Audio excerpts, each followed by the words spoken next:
Hello, I'm Eleanor Higgs, and today we're discussing who the longest reigning monarch actually was. When Queen Elizabeth II died in September 2022, her 70 years on the throne fell slightly short of the record for a sovereign state monarch.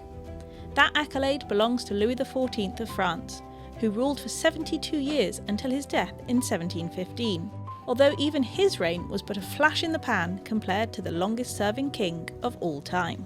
To find a more durable ruler than old Louis, you have to go way back to ancient Egypt and the year 2281 BCE. It was then that a 6-year-old boy named Neferkare, also known as Pepi II, became pharaoh, before going on to endure a disastrous reign as the Old Kingdom collapsed, leading to a period of political instability in the mighty empire.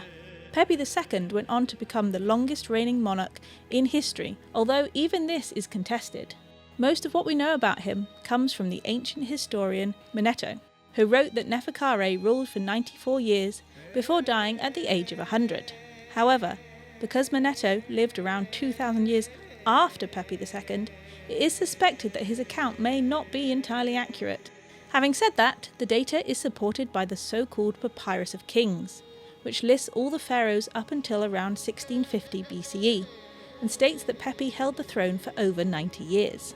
Beginning with the mythological rulers such as Geb and Osiris, the papyrus forms the basis of our understanding of ancient Egyptian chronology. The major problem with the ancient document, however, is that it was written during the reign of Ramesses II in the 13th century BCE, more than a millennium after Pepi's death. Weirdly, the list of kings also appeared to be written on the back of an old tax register, suggesting that the papyrus was probably recycled once its initial function had been served. For these reasons, several historians are understandably sceptical about the length of this calamitous pharaoh's tenure.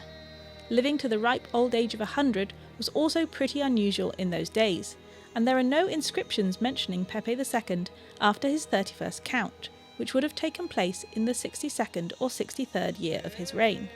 Because of this, some scholars insist that Neferkare never even reached the milestones celebrated by Elizabeth II or Louis XIV. Despite these doubts, however, Pepi II is still listed by the Guinness World Records as the longest-serving monarch in history. Thank you for watching IFL Science. Please subscribe for more videos like this.